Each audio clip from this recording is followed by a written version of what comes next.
Hi, Ma'am Joyce. Di ko alam pa paano sisimulan. Kasi ito na yata yung pinakamahirap na message. Kasi madalas may aalis, magme-message. Tapos yung sa'yo, hindi ko iniisip na sure na talaga natutuloy ka na talagang umalis.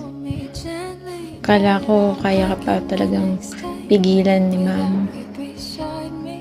Kaya ngayon, di ko alam pa paano sisimulan kasi ang totoo talaga, iniisip ko pa din na sana hindi totoo. Sana panaginip lang kaso wala namang kaming magagawa kung yan yung gusto mong gawin sa buhay mo. Kasi pare-parehas naman tayo na may gusto at saka plano sa buhay.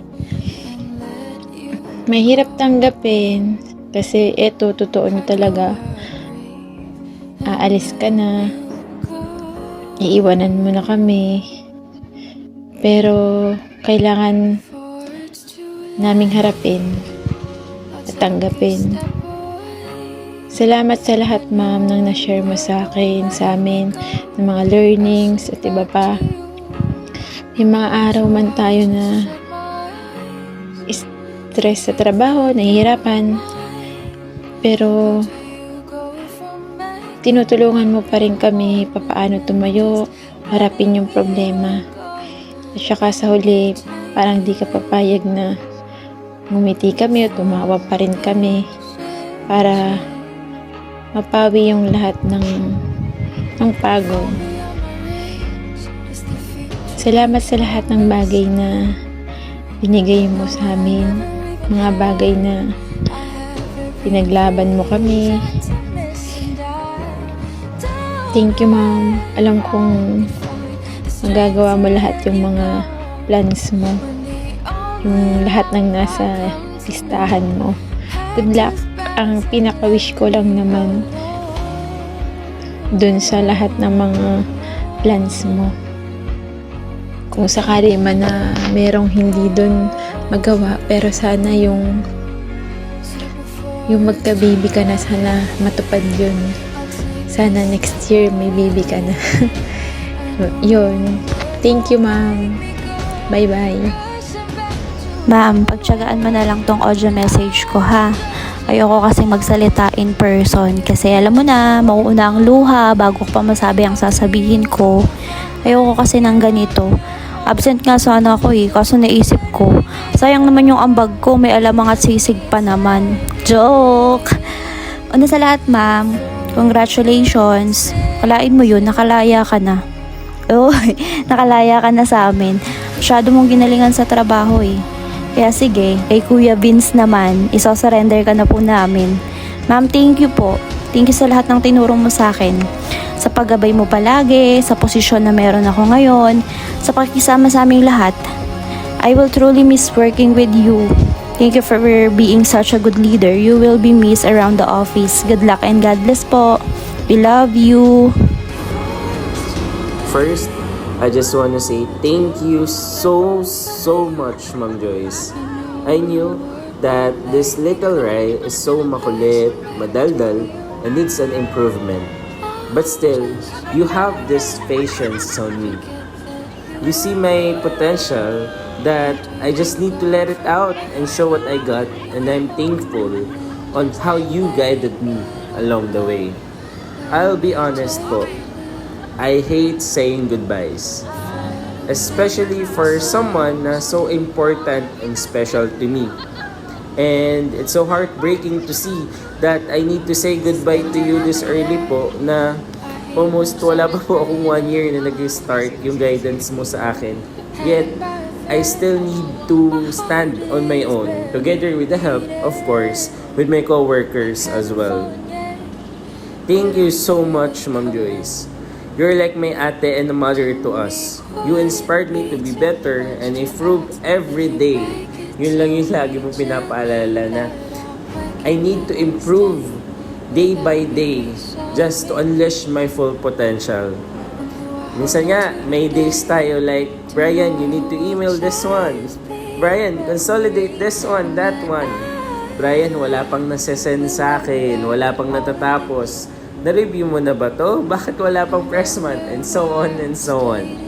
Those days, you have zero patience on me. But still, shows up and guided me kung ano yung mga needed kong gawin, kung ano yung mga tama kong gagawin.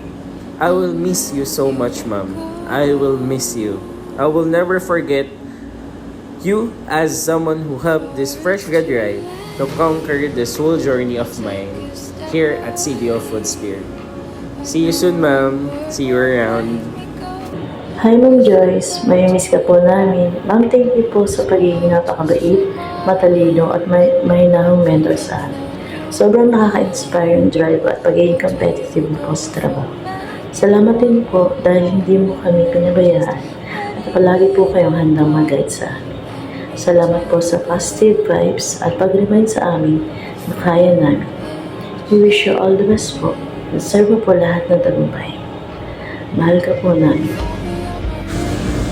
Hi Ma'am Joyce.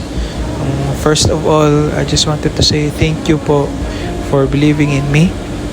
Thank you for seeing my potential nung ako'y nagsisimula pa lamang dito sa CDO. Ma'am, as a first time supervisor po, it's a big thing for me na naging under po ninyo ako kasi you gave me the chance to flourish.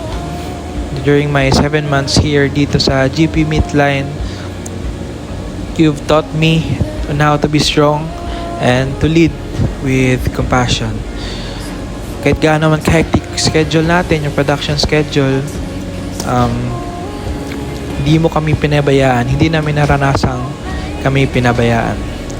Masakit man ma'am isipin na kayo magre-resign na, we respect that ma'am since you've chosen naman po the topmost priority in your life, which is your family. Leaders may come and go, but only few will leave a legacy in the hearts of the people they lead. Maraming salamat Ma'am Joyce. Hindi ka lang naging section head sa amin, but ikaw ay naging isang inspirasyon.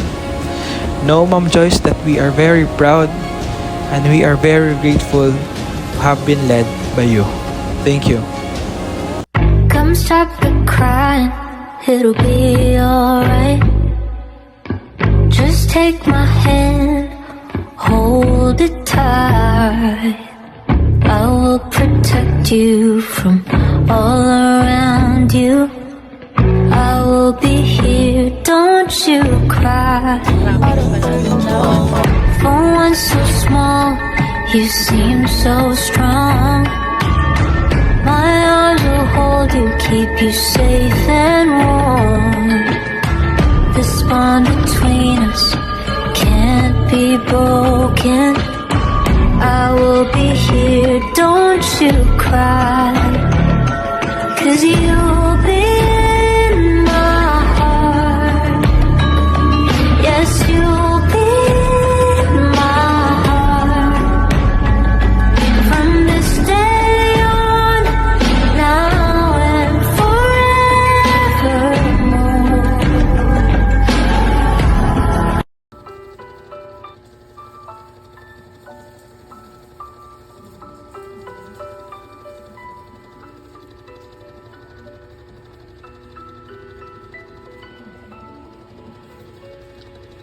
Hi Ma'am Joyce, unang-una pa sa lahat, gusto ko pong magpasalamat. Kasi kundi po dahil sa iyo, wala po ako sa posisyon ito. Salamat sa pagtitiwala sa kakayanan ko. Sa totoo lang, hinahangaan po kita. Hinahangaan ko yung kabaitan mo. Sa iyo ko din nakita yung katangian ng isang mabuting boss. Napaka hands-on mo pong tao. Higit sa lahat, hindi ka unfair na tao. You're always choose to give and share all the blessings you had. Lalo na sa mga angels mo. Salamat po sa bandings at magagandang memories together. Never mong ipinaramdaman sa amin na iba kami. Angels are always comfortable kapag kasama ka po namin. We are hoping na sana kahit wala ka na dito sa CDO, welcome mo pa din kami sa house mo. Lalo't alam na namin kung saan. Wish ko po sana maibigay na sa'yo ni Lord yung gustong gusto mo. Kasi halos lahat naman nasa'yo na po eh. Bibi na lang yung kulang. Yun lang po. Good luck to your new journey. I am looking for your success and happiness in your life. Ingatan palagi ang sarili. Hindi ka po namin makakalimutan. I love you, Ma'am Joyce. Love, Layden. Fragile like a rose, reaching for the sun, counting every second until the day is done. Needs a stay on now and forevermore.